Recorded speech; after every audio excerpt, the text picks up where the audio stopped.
everyone. Welcome to Living in the Question podcast. I'm Sadie. I'm Maddy. And today we have a wonderful guest, Leanne. Hi, Leanne. Hello. Thanks for having me. Yes, we are so excited to have Leanne today to go over this topic with us because it's a very deep one.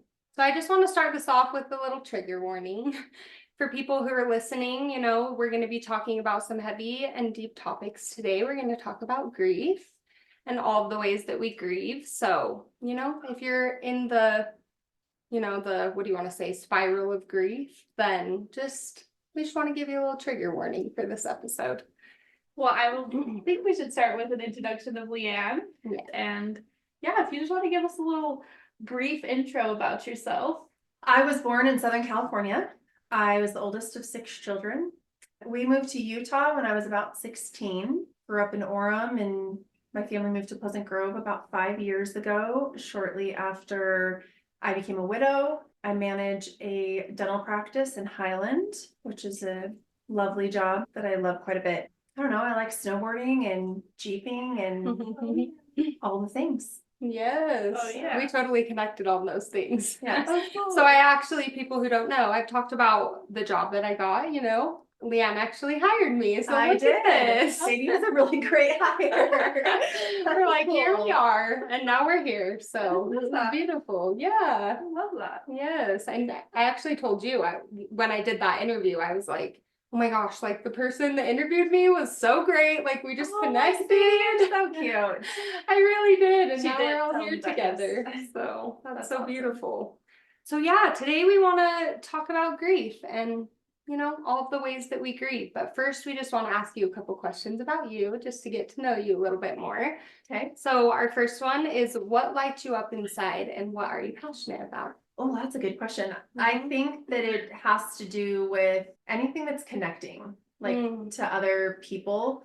I do some life coaching and that really lights me up, and just anything that really has me connecting with other human beings in a meaningful, authentic way. Also, anything out in the mountains, nature. It's why I own a Jeep, and I actually use it to get high up in the mountains and away. And I like the solitude of that. But really, that's one of the reasons I like my job so much, is because I do meet a lot of people and I manage a team, and it became less about patient care as I moved to leadership. And now I get a lot of joy, and I feel very passionate about the people that I lead, and knowing them and helping them develop and learning from them as well. So people. I like people. Yes. We love that. We also love the mountains. So we all connect on that too. That's beautiful. I'm wondering, what is something that you wholeheartedly believe in? Oh my gosh, so many things. I believe that I just kind of said this just barely, but I believe connection is everything. I believe that it's king in our world, and that we're wired to connect with other people. That's where, I don't know, really birthplace of all the meaningful things in our life is connection that's true and authentic, because we can have connection that's not that, right? And that's not always beneficial. But I would say that that's probably my deepest belief system, is connection authentically to ourselves, to a higher power, to each other, and to nature. I think those are the things we can connect to that really make life more meaningful. Yeah. That's a beautiful answer. Yes. I believe that too. Yeah, so today we're talking about grief, and this is a large topic. There's a lot to be said about it. I think that we could start by talking about what grief is. Kind of by definition, it's going through a loss, right? And the way that we experience that. Yeah, and the way that you navigate, right? But I think it's so interesting too to talk about the 5 stages of grief, because every single human goes through those when they're grieving.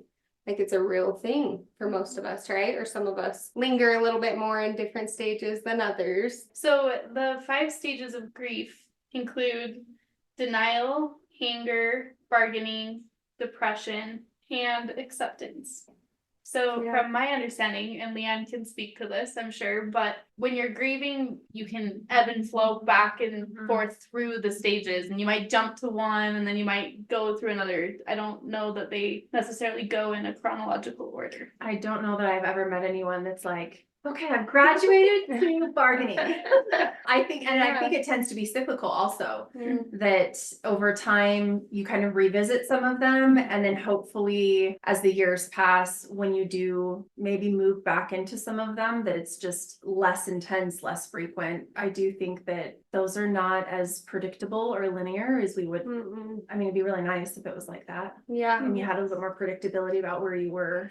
Yeah. But yeah, I would agree that there's ebbs and flows. Yeah, I mean, I can attest to that. For my personal experience, like a lot of people know on this podcast, I lost my dad a couple years ago. I definitely go through, I'll be in anger, and then I'm like so sad. And then like a year later, I'm angry again. And it's like, why am I so angry? But it's real. Kind of go through all the different things, depending on too, like where you are in life and how you're experiencing your life. I think that changes the phases a little bit. So I'm just thinking that all of our listeners are probably like, okay, so like, why is Leanne here? Like, how does she know about grief? Like, what does she have to do with grief? So this October will be 9 years ago that my husband of 15 years of marriage took his life at the age of 39. And at the time, I had a 4-month-old, a 2-year-old, a 3-year-old, a 5-year-old, a 7-year-old, a 10-year-old, and a 13-year-old. And it was gnarly. It was so messy, and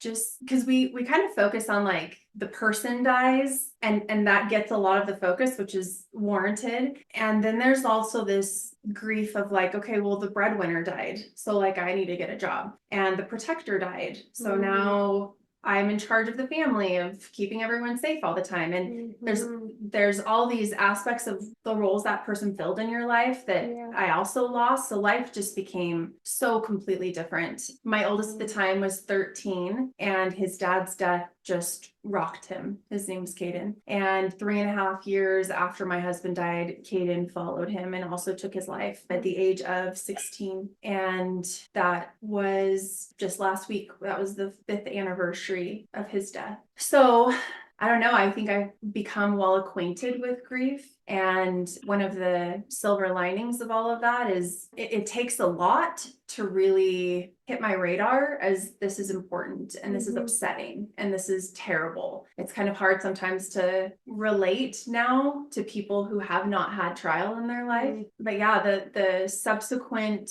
things that have happened around those deaths and because of those deaths have also been a struggle. Of course, I've had children that have struggled because their story is big and traumatic, and so we've done a lot of grief at our house. I'm just thinking like that happening with your husband, and you have all these children, like was that so hard to allow yourself the space to grieve while you have so much happening? I'm just thinking about that, and like, oh my gosh. I was just talking to someone about this last week, that I was like, if someone said, I'll give you $1 million to go back 10 years ago, or even $10 million to go back 10 years ago, or yes, 10 years ago, and relive the last decade, I just wouldn't ever do that for any amount of money, because especially because I had those 2 deaths. I actually had a widow friend. So I was 34 when he died. So I became a widow at 34, which nobody like thinks that's what's going to happen in their life, right? So I met this, all of a sudden my friends, I was magnetized towards other widows, but they're all old. I couldn't, this is back before Facebook was really big. And so I didn't have a good connection of anyone in my, especially that had so many children and that were so young. A lot of the widows I knew had grown children, or anyway, I befriended one of these widows, and she was older, and I was talking to her one night and just crying and saying like, how am I ever going to do this? And I don't know how this is ever going to be okay. And she kind of like stuck her finger at me, and she's like, let me tell you something. And I was like, okay, yes, please tell me something. And she said, grief has its demands, and it will get them one way or another. And what she meant by that, and we talked about it afterwards, is like, you can either hand over the price of grief, of loving someone, or life will take that from you. Like, I don't care how rich you are, how powerful you are, how smart you are, how educated you are. Nobody gets to like take the shortcut, right? We all have to go through it. And I thought that was so wise. And that first year with so many little kids, I hired a babysitter who came every Wednesday for 4 hours, and I would go grieve Like I had to like plan it and get a babysitter for it because otherwise I was drowning and taking care of, I mean, I had a 4-month-old when he died, but this babysitter, having that just as a standing appointment through my week, I would go to the cemetery, I would go in the mountains, I would cry, I would just make myself, like hold myself accountable to feeling it because I was scared that I wouldn't feel it as much as I needed to, that it would start to, I had met some other people in their stories, like they hadn't coped well. And I was so scared to not cope well because my children now, I was the only parent, and that was a lot of pressure to show up properly for them because as much as I was grieving, I'm an adult, right? Like I have a lot more tools and resources available to me than little kids trying to wrap their minds around dad's here one day and the next day he's gone and he's never coming back. So it was a wild year, but for a year I had a babysitter every Wednesday for 4 hours and I just make myself go grieve. It's kind of weird actually, but it's what worked for me in my circumstances. I think that's beautiful that you had like the knowledge to do that for yourself too, right? And to give yourself that space regardless of what life was bringing you, that day, or if you didn't want to or whatever. Like I think that is a huge piece of grieving, is creating the space for yourself to grieve. I mean, I'll speak for myself personally. That's for me. It's hard for me to feel my emotions and to grieve throughout my days. Like when it comes up, when I like create the space to let myself feel whatever is coming up and whatever I need to feel and really put myself there, it helps me so much to have the space to do it because we don't always feel that way throughout our everyday, right? I like what you said though, Leanne, because I like the phrase like the only way out is through because it's so true of any hard emotion or situation that you're going through in your life, like especially with grieving, you can't avoid it. You may avoid it maybe for some time, but it's going to bubble up at some point and you will eventually have to face it in one form or another. Yeah. And some people don't even make the connection that when I say life will take it from you one way or another, it'll start to come out like you said, but it won't always come out as like, oh, this is my grief. It'll come out as a lot of dysfunctional behaviors that a lot of people don't even make the connection that I probably have grief that I have not attended to properly. And that's what's going on. I think it's really easy to just be like, well, that's just my struggle, or that's how I am, or that's whatever. And over the years, when I've talked to some people and I'm like, man, it sounds like you're grieving. And they're like, no, I'm not. I'm just having a hard time at work, or I'm just, whatever. I've just been really angry lately. And I'm like, based on what you told me, like there's things in your life that probably need grief. And you're just not giving it that attention. I think this is a good time for us to talk about too. Yes, there's grief of losing a person, of course, right? Like that's what we think of when we think about grief. When somebody has lost someone close to them, that's like when you grieve. But I think there's also a lot of other ways too that we grieve.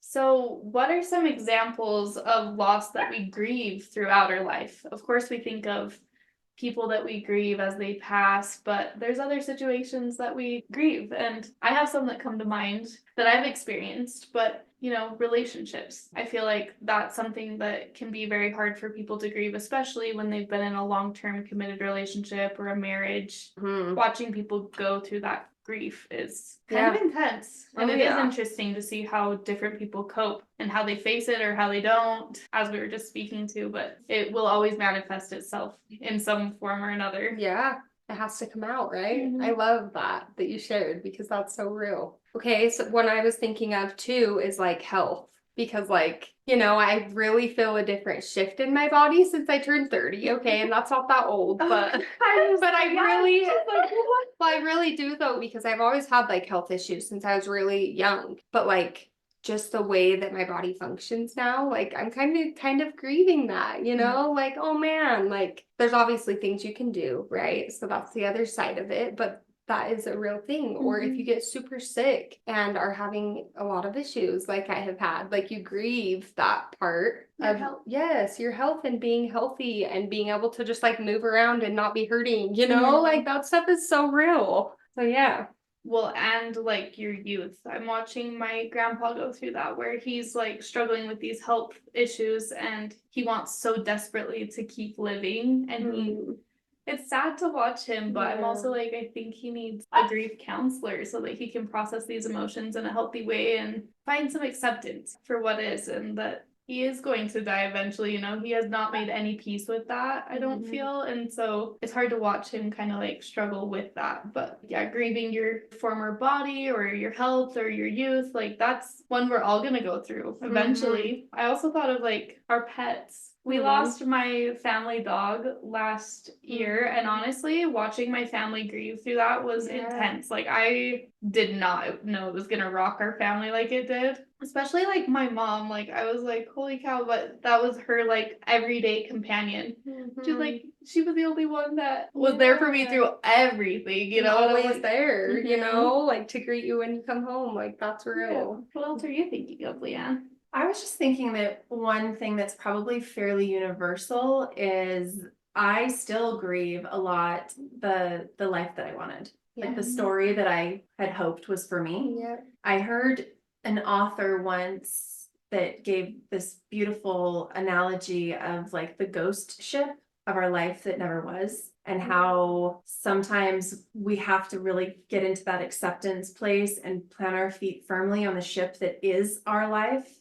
And be able to watch that ghost ship pass of that life we really wanted and hoped for ourselves, and we can like honor that and acknowledge it. But that is something we all have to like grieve to let go of, so that we can give all of our energy to what is our life, right? So I still do that a lot, just because, you know, being a single mom is freaking hard. I wish for something different for my kids. And even I'm engaged right now to someone I've been with for quite a while. And even with the prospect of like getting married and blending our families, it's still not the same, right? And that still makes me sad that I can't give my kids a nuclear family. And I think that's probably everyone, that they have a life, hopes, dreams, the things that you thought your life was going to be, and it's just not. That there does need to be some type of like laying that down and letting it go, and grieving that, to be able to fully be present and find joy in our actual present life, the story that actually came to be for us. Like what is rather than what could have been or what should be, right? All of those things. Well, I feel like that's a great example of what we were talking about earlier with the cyclical stages of grief, because I think I've experienced that, where I'll grieve what I thought should have been or what could have been, and then I'll find this joy and this acceptance and this gratitude for where I'm at in life, and then that will wash back over me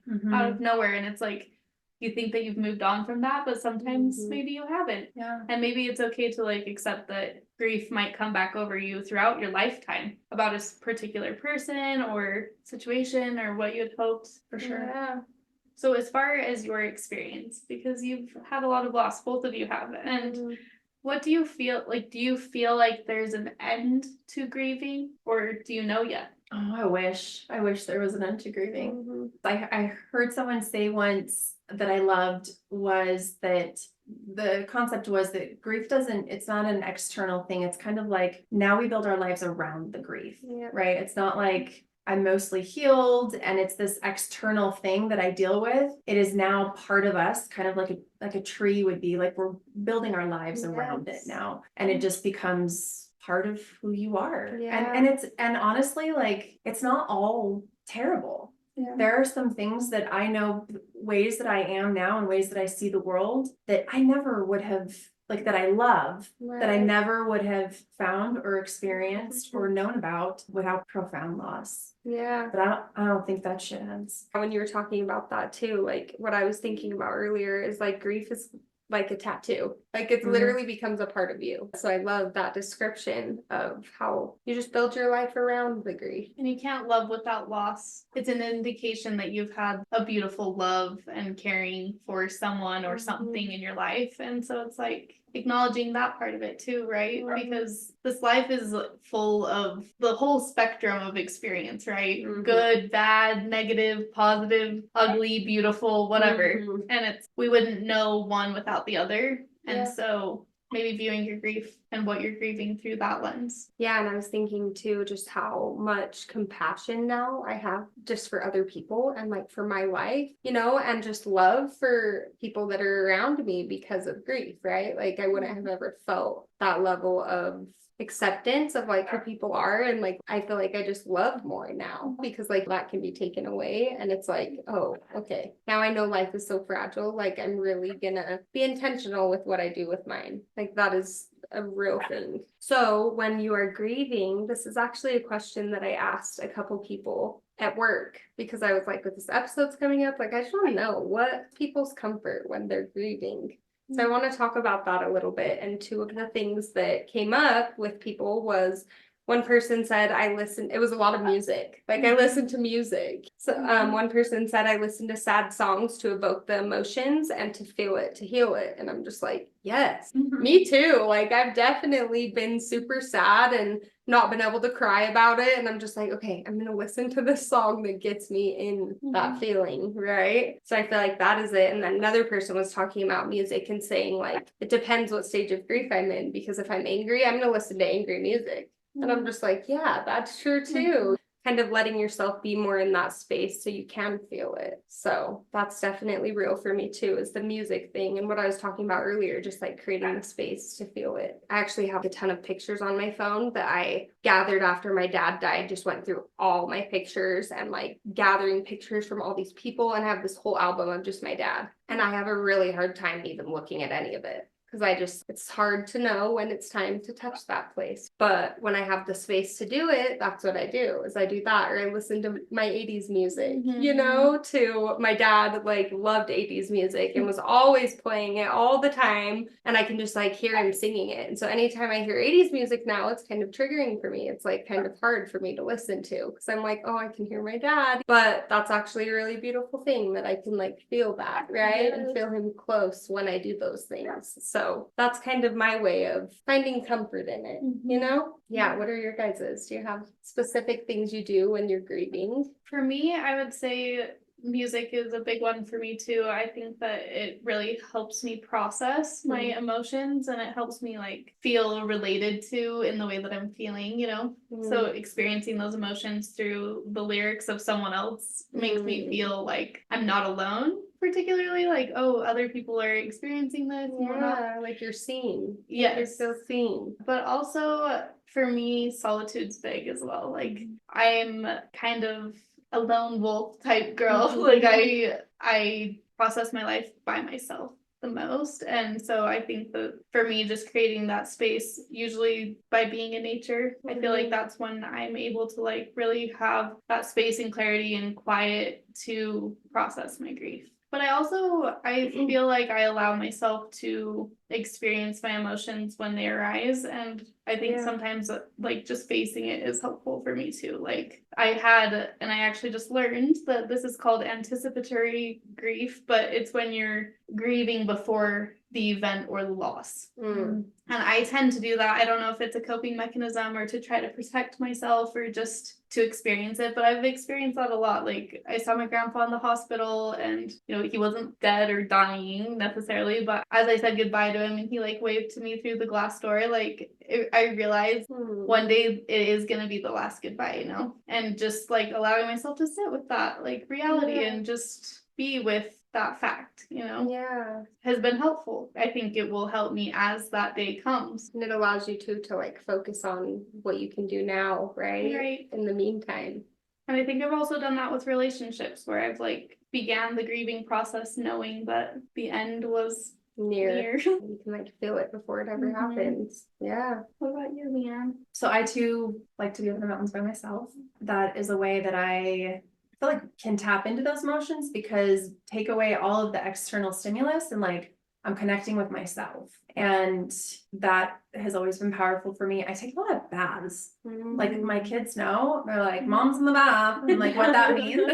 But that's another thing where I just have to remove all the outside sounds and needs of others and really just reconnect with myself. And that's so interesting you say that, because that has become a part of my life, is anticipatory grief. For instance, after my son died, it became my like greatest fear that I would lose another child, because I felt like, okay, I barely lived through that. Please God, like I cannot do that again. And it started to consume me, this fear. Right. And I was like parenting from a place of fear. And so if I called my kid and they like don't answer, I'm like Immediately freaking panicking. out. Mhm. And also I just didn't like the place I was parenting from, because everything was I was just so scared. A good therapist helped me realize, like, we're going to work on grieving the fact that you have no control over if all of your kids stay alive or not. And I'm like, well, like, hell, I don't. I'm their mother. I will like save them and keep them. And he's like, well, it didn't work before. Like, your husband still died and your son still died. And I was like, well, that's rude. But like, that really was what I needed to hear, because then it did take me a good year to get to a place where I could come from a different place in my parenting, that my job is to love and support and to show up for you. My job is not to save you. It's not to protect you from everything. I could finally like breathe again. I love what you said, Maddy, because it's like understanding that loss is part of life. And so that we can be okay when things end. Like, obviously there's going to be grief and sadness and sorrow and pain, but if we can at least be good at understanding how to accept when life presents to us a loss of any kind. I've been to so many support groups, and I actually run my own support group now, but over the years, and I would study people. I was always so interested. I'm very analytical, and I would look at the people in the room and be like, man, that person are like struggling, and they are, I mean, this isn't recent. They're several years out and they are not in a good place. And then I'd look at some other people that were maybe less far out or just doing really well. And I was like, what is the difference, right? Because if loss happens, we end up at a crossroads of either we go down a road where we stay in a place of, I will not accept this. Why did this happen to me? This isn't okay. And we just kind of like stay with that theme moving forward. And then there's also this road of, yeah, I don't have all the answers. I don't know why this happened to me. I hate that this happened to me, but it did happen. So what now? Yeah. Like, it's the crossroads of what now versus why. Yeah. Like staying stuck in those places. And really for me, like in my studying and analyzing, I came down to acceptance. Like, that's the difference of people being able to accept and people who haven't been able to accept. And that's like, in my experience in grief, I would say that is I don't know, that's kind of like the crux or the superpower of grief, is I have the ability to lose, to grieve that, to give it the proper attention it needs, and then face my face to the sun and be like, okay, now what? And that is something I've had to develop. But in looking at people who are doing well versus people who stay in a very dark place, I really do think that's the difference. It's accepting that loss is part of life, and that as much as I wanted it to be that, it's not that, it's this. So what now? I just think of the people that I know, and I had two different people come to mind. I have a great uncle that came to mind, and my great aunt had passed away from cancer, and he stayed sad until he died. Yeah. I mean, we're talking, I think, like 15, 20 years. Like, you know, and it was sad. It was kind of like this indication of his love. But at the same time, I think of my grandmother, who lost my grandpa, my biological grandpa. Tragically, he was in a hunting accident, shot by his best friend. She had young children. My dad was only 5 years old. She lost her daughter to cancer when she was like 30. She lost another husband, you know, but she's the most resilient woman I know. And she did just that. Like, she realized that she had to say, what now? Face the music and continue on with her life, because she had people to care for, and she had to carry on with her own life, you know. And she honored people that she loved in her life. And I think that honoring the people in your life includes continuing on with your life, right? Yes. And choosing life, and like to live your life the best that you can, right? Despite the loss. Well, I'm thinking too about like what happens when we get stuck, right? Like, what happens when you get stuck in that and you like don't pull yourself out of it, or don't have like the support to pull yourself out of it, or whatever that is. Like, I feel like it just is a roller coaster right down that like is just so hard to come back up. Yeah. So on that note, maybe Leanne, you could share with us some tools for people who are going through grief. Do you have suggestions? I have just my own life experiences, but one thing that ended up being very powerful for me to understand as I was navigating the really ugly, gnarly parts of grief was to understand that a version of myself died. I was so consumed with like, I got to put my life back together, and I got to make it look like it once did. I really was able to move forward in both of their deaths when I realized, when I visit the cemetery and I have my son, it's in a beautiful place, but my son is here and my husband is here. And when I go, I know I'm standing over my grave also. That version of me that had all of her children alive, or that married version of me, or that version of me that just hadn't had anything like really hard happen to me yet. Like, she is there too. Once I could separate myself from that and give myself permission to like lay that version of myself down, and now who am I going to be? What pieces of that, of those ashes of that life that once was, like, which parts of that am I going to take on? Which parts am I going to be glad to leave behind? And every time we experience loss, we get to kind of recreate ourselves. I got my first tattoo a couple years ago. I love that you brought up tattoos, and it's of a phoenix, because that is, and that's funny because I said when I was getting it, and people are like, "Wow, I didn't know you'd get a tattoo," and I was like, I was literally just putting on the outside of my body what was already tattooed on the inside.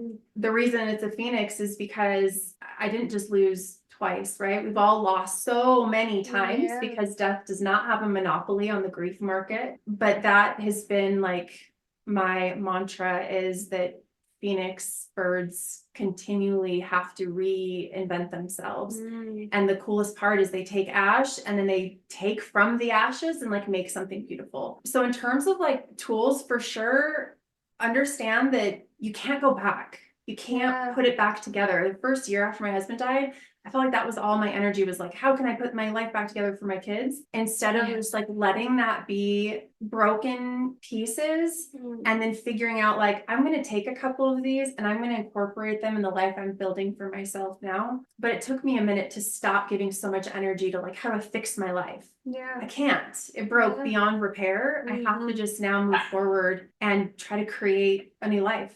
I would also say like, you have to have a person. That to me has been very important. And you have to have some way to get feelings outside of yourself, whether that's singing or music or writing or all the ways in which we can transfer all the big feelings like outside of our body. I feel like when they stay inside and they're trapped is when they really can start to harm us and cause, like, I think that's played into my husband's death for sure, was he had some grief and loss in his life that he was unwilling to really attend to.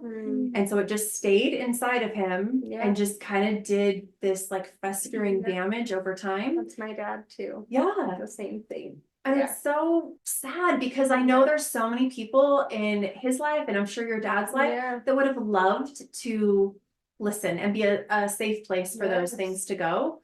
But for whatever reason, some people choose to keep them in. So I tell people, really, it is so important when you're grieving to have a way to transfer it from inside of yourself to outside of yourself. Sometimes that can involve someone else. Sometimes it is like you write music, or I write a lot, and that helps me make sense of the chaos inside of myself because I'm forcing myself to put it into like legible words and sentences. So I write mostly for me because it helps me to get it out. I would just say acknowledge that life as you knew it is over, and now you're on to creating a new life. And make sure along the process, along the journey, that you are honoring your grief by not stifling it and finding ways to express it. That's really the only way through it. And I love the part of acceptance too. Like, I'm just thinking about, yes, acceptance that this happened, but also acceptance that life is not all rainbows and butterflies. Life just is not, and it's never going to be that way, you know, like it's all ups and downs. We think it should be though. Yes, which really is so do. wild. Like, we want that, right? It's like addicting to like be on that high of like, oh, my life's so great, I'm so happy and everything's so wonderful. But then like when, you know, if you're really stuck in that story that everything's so great, then when hard things happen, like you plummet, right? But like when you can have the acceptance that like, oh my gosh, life is waves, like there's going to be good times, there's going to be hard times. I'm like, that's just life, right? Like the acceptance of that, you can just feel it in your body, like the shift of like, right? And we all live and we all die. Like that's the reality of it. That's actually something I've really had to teach Odin lately, because he always wants to talk about grandpa and like always wants to talk about Grandpa Ryan and, you know, all the things and talk, you know, see pictures, like I have pictures around my house that he sees and we talk about it. He's like, well, one day are you gonna die? And like, I'm just honest with him. Like, yeah, I will, and so will you. And so will everyone around you. Like, that's just what happens, right? That's something hard for a little child to wrap their mind around, but I feel like just letting them know that, like, this is reality, that's why it's important to live your life every day, just being grateful for what you have and focusing on those things. I feel like it just changes the way that you view the world. So I yeah. like that you talked about waves, because I think that, if life flowed all of the time, then that would be overwhelming. And there has to be an ebb. Like it has to go back and forth. Yeah. And that's why so many people seek out the beach as this calming place, is the rhythm of ebbing and flowing. And that's where really life is in the ebbing and flowing. If you had one all the time and not the other, life would not be as enriching and fulfilling, and it's got to be the rhythm of coming and going. Yeah, you thinking about that? I just love that. Well, and I've recently kind of been in that space where I've been on such a high and then kind of came crashing down, and it was back to reality, and it felt exactly like that. Like, that's how I was describing it to the people that I was talking about, is like, I'm just having the waves of life crash over me, and they come over you and then they flow away and then they're gonna come back, and it's that knowledge of that kind of it gives you a peace of mind when you're in that. We talked about this on the last episode, but when you come down, you can know that things will rise again.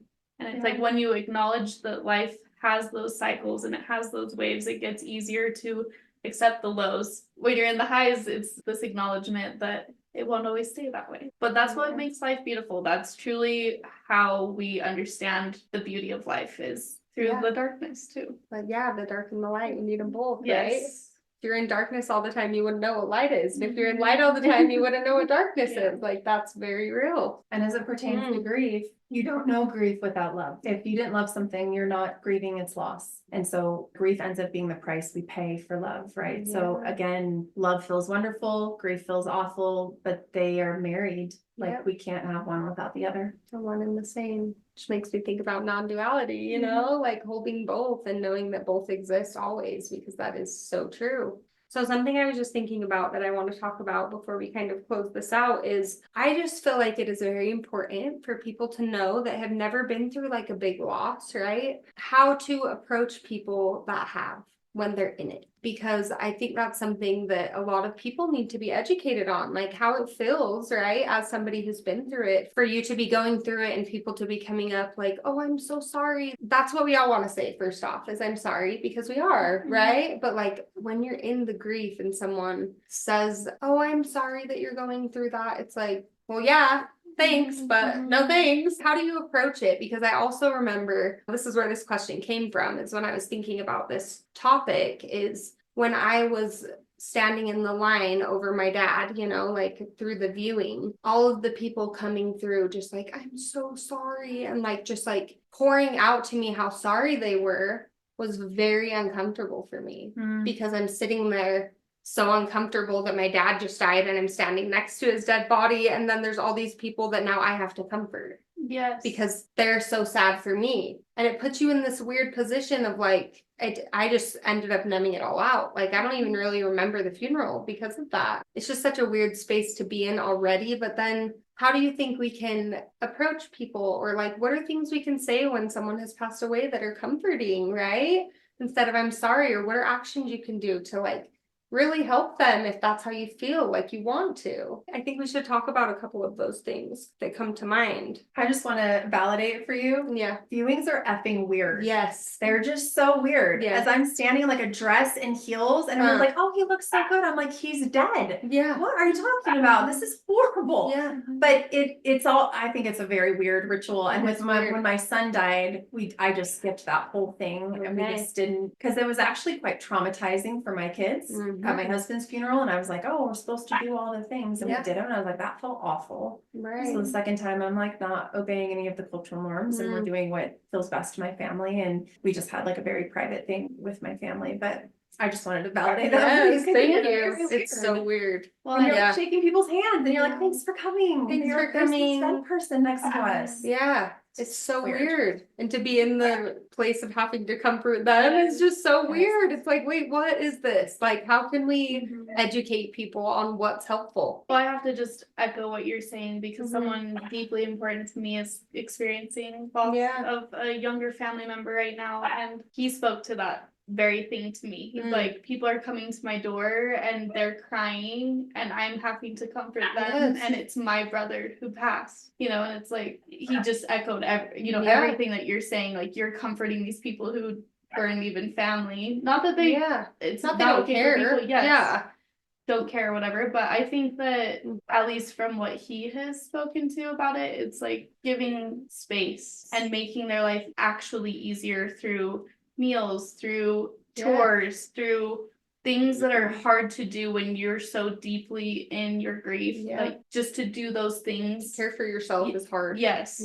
Reminding them to eat meals, like, and maybe when you come drop the meals off, drop them off on the doorstep and be like, hey, I brought you some dinner, you know, like, don't come in and have to have a whole conversation about what happened or whatever. And there's even, I just like thought about this instance where this girl that was like my brother's friend, they were like hanging out with a bunch of friends and we were all there. It was like a family thing, right? And we all invited our friends, we were all hanging out, and she's like, how did your dad die? Just out of the middle of nowhere. And it was just like, whoa, okay, like I don't even want to tell you, but now it's this weird thing, like things like that. Like, let's just like have a little more respect for people that have been through such hard things and they're in it, like right when it's happening. So I don't know. What do you think, Leanne? Man, I had some people in my life when my husband died that like got it. They just got it. And I was so fortunate. Some of the things that were done for me were someone made a Google spreadsheet and shared it with all the people in my life, and people would sign up for like shifts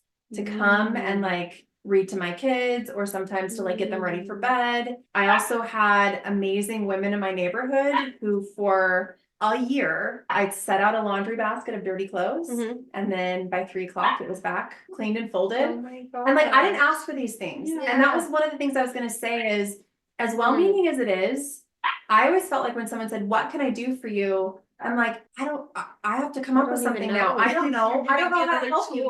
Yes.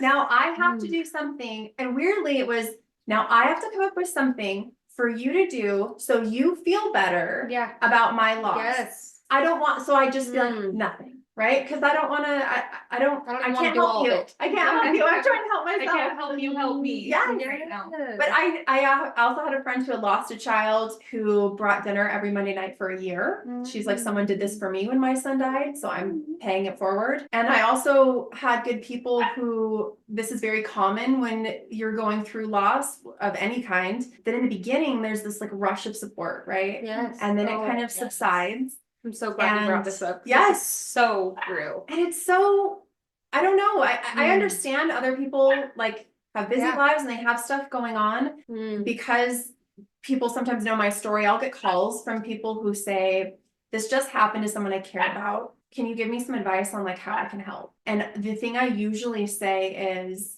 if you're in it with them, like you're in it for a minute, like this doesn't go away, you need to show up for them in a year. And people are like, oh, I'm like, you don't even like, I wouldn't even worry about the next 2 months. That's when they're going to get all the things. Like, show up in 3 months when people have stopped calling and stopped coming by. That's when it gets hard. Yes. And give them some consistency. I tell people, when you're reaching out, whether it's calling or texting, don't stop when they don't respond. Don't be offended by, I'm trying to help, I'm trying to love, and they don't. I just wasn't in a place to receive that.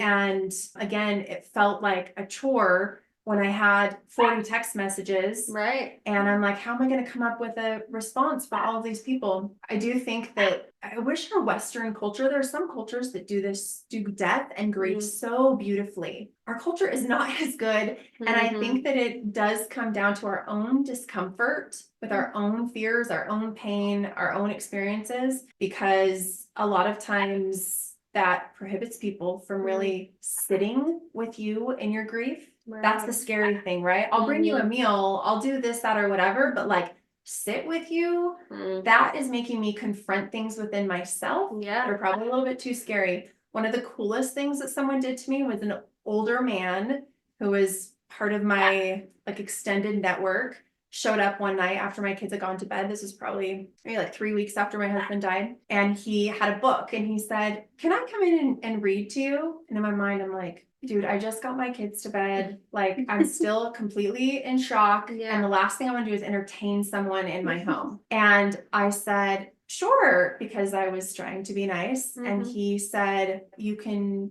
cry, you can sit, you can do whatever. I would just like to read to you for 30 minutes, if that's okay." And he started reading. I don't even know what he read, but I bawled as he read, and he did not blink an eye. He just kept reading.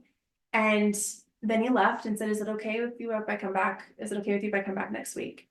And I said, sure. And it ended up being this weird thing where it was like he was willing to witness my pain and my grief and not be scared by it, Just not be open like, space. "Oh, I gotta go," Yeah. right? Not be made uncomfortable by it. He Right. was like, "I'm perfectly fine to sit in this space with you while you grieve, and I'm just gonna read." And it was such a great gift. And I'm sure it's because he had had terrible things happen over the course of his life, that he's like, "I can get in your dark place with you and I can sit there and I can stay there." And that's what I found a lot of people really struggled with. So Yeah. you start to feel a little bit self-conscious about your grief Oh my gosh, yes. because you're like, I don't want to make everyone else in the room uncomfortable. So it does put you in this weird place where you are protecting other people's feelings. Sometimes when I'm like not in a good mood, someone will be like, "How are you?" I'll be like, "Real shitty. Thanks for asking." And they're like, "Okay, I'm never gonna ask her again." But I'm like, "Do you want the real answer or not?" This is Because real. a lot of times the real answer, you can tell people have had stuff in their life. Yeah. Because some people will be like, "Okay, like, so sorry." And then other people are like, "Oh, girl, tell me what is going on." And they're not afraid of the dark, nasty, gnarly parts of grief. Yeah. And those are like, it's funny because like the traumatized people in my life have become my people. I'm like, "Oh, you're my people. Stuff's happened to you." I don't know. I wish we could have a better way to educate people on how to get more comfortable with their own fears and pain so that they can better sit with others in their pain. Yes. Because that's really the like disconnect. Yes. Is it's not necessarily me or yours or your pain. It's that person's having a hard time confronting their own stuff. Yes. So they can sit with you and yours. Speaking of my dog that's been barking this whole episode, sorry everyone, he can't sit in his own in his own discomfort. That's very real.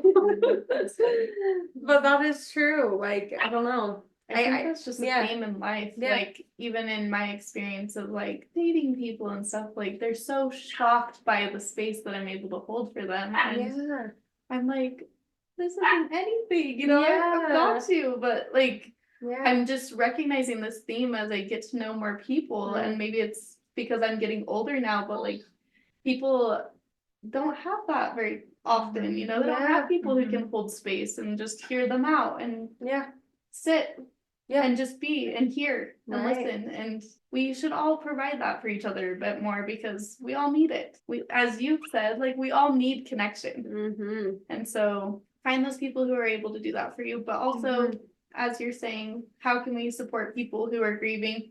I love that. Like, let's try to just hold space for people because sometimes people just need to be heard or held. And there is something powerful about your grief being witnessed, right? Yeah. Like if you're sitting in your room crying, that's one thing. Yeah. But if there's a friend who just like puts their hand, they don't even need to say anything, right? But I feel like some of the most powerful words that have been said to me and then what I now use for other people is, "I see you. Like you are seen by me. Your grief is seen by me." I don't know why, but it always has felt more healing for me when my grief can be witnessed by someone who is not afraid of it. And they are, I use those same words, like who can hold space for that because they've confronted some of that darkness in their own lives, that they can hold space for that. But I love those words. I see you. It's beautiful. I think it really just does come down to all of us doing our own personal work, right? Like everything in life does, but everyone doing their own personal work to be able to sit with discomfort and even joy sometimes, right?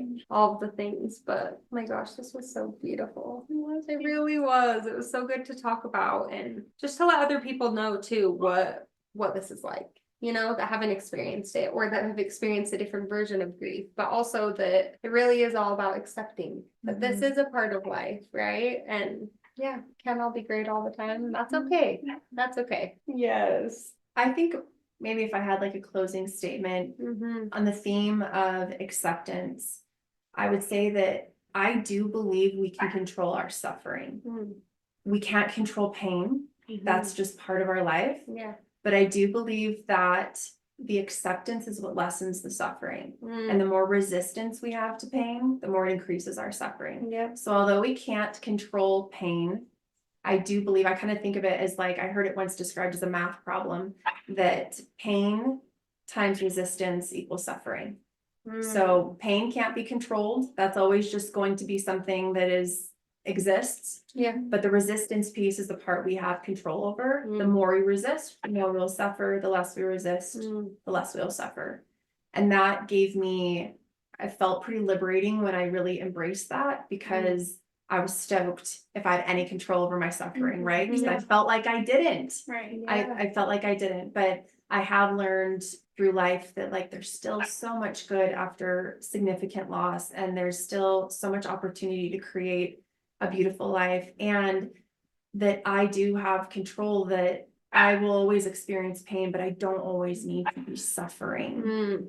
Yeah, there's a difference for sure. So Leanne runs a grief support group, and she has a podcast. So please share with our listeners how they can get in touch with you. So I do hold a grief group once a month in Utah County, and my podcast is called Grieve Like a Badass.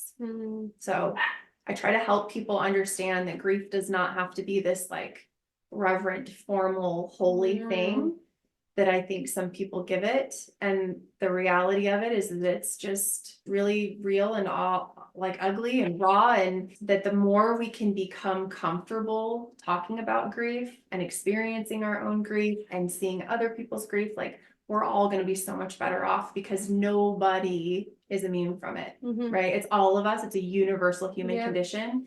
And so if we can get more comfortable talking about it and not give it the formality that it's usually treated with, and the scariness that some people kind of recoil when it's like grief, you're going to talk about grief, like that's like, and then those people who recoil are like not comfortable with their own grief. So I started with the hope that people can kind of break down some of the walls in maybe the connotation that grief has, that like, let's just all be comfortable talking about it. And I think we'll all end up better. Yep. Better for it. So for people who want to join the grief group or come and participate, how can they find the information? You can reach out to me on my website. Grieve Like a Badass has a website, and you can reach out to me on there. Is it grievelikeabadass.com? Yes. Perfect. Cool. We will put a link to that, and thank you so much for coming. Leanne. You are just a joy to talk to. You glow with a beauty of someone who's experienced loss and come out the other end even more beautiful, soft, and like willing to help people. And I think that's genuinely beautiful. So thank you. Thank you. And you too. Thanks. So Yeah. anyway, thank you for everyone for listening. And we're excited for your feedback on this podcast. Yep. Interact with us. Let us know, how you felt about it, and what are you grieving about? Let us know, because it is normal. Yes, and we want this community to be a safe space for people to share. So. Yeah. Yes, and thank you, Leanne, again. Yes, I appreciate you. All right, well, we'll talk to you guys in a couple of weeks. Bye. Bye.